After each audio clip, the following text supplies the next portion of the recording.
Concerns over U.S. President Donald Trump's tariffs continue to grow, especially with reciprocal tariffs set to be announced on April 2nd.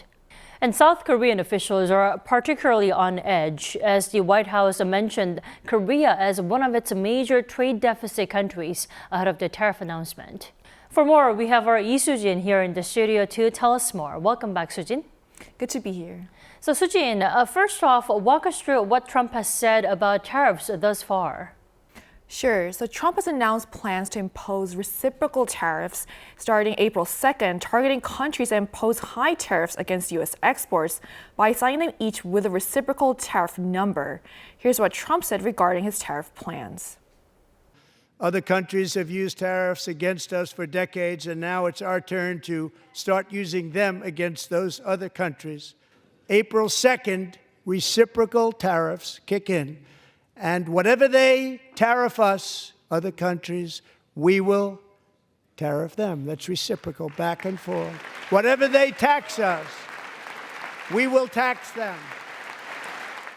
And this comes as Trump just last week imposed a 25% tariff on steel and aluminum imports to the United States, applied worldwide without exceptions.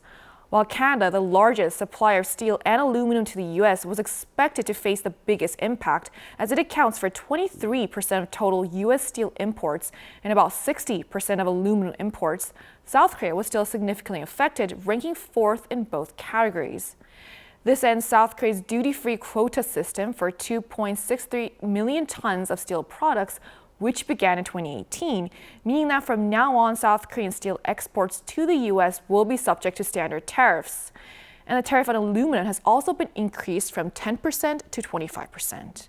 So 2 weeks left until the announcement of the reciprocal tariff plans. Has there anything been said about what the U.S. is looking for in South Korea?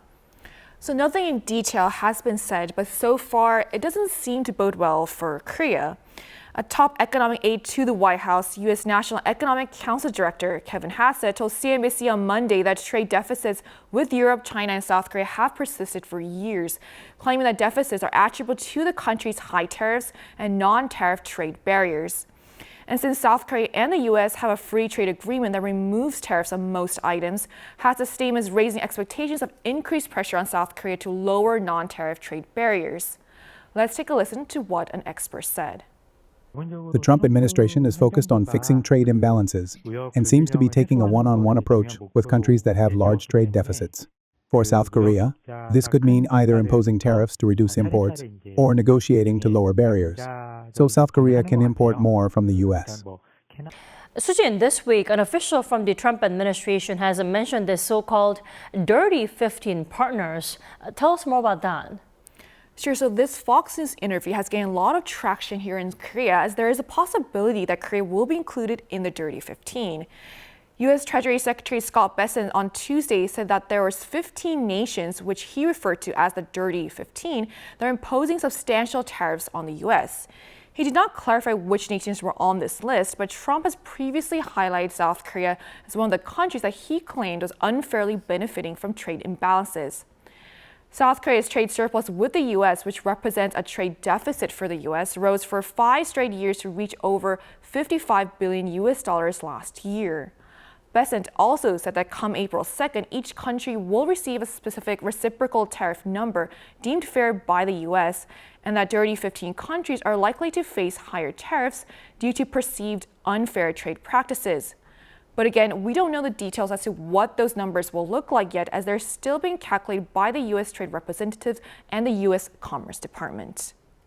Then, Soo-jin, how has the South Korean government responded, and what viable policies can be implemented to counter the Trump's tariff pressure? Right, so despite the country currently facing a leadership vacuum, the government has been actively pursuing talks with high-ranking U.S. officials. Seoul's Industry Minister An Deok-gun arrived in Washington, D.C. on Friday and met with U.S. Secretary of Commerce Howard Lutnick. Let's take a listen to what he said would be discussed. The Korea-U.S. Free Trade Agreement has effectively eliminated tariffs between our two countries. However, non-tariff barriers have emerged as a concern.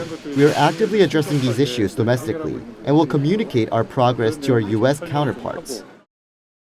Suji, and again, we are 2 weeks away from the reciprocal tariffs to take effect starting in April. We'll keep a close eye on it. Thank you so much for the coverage today. Thank you for having me.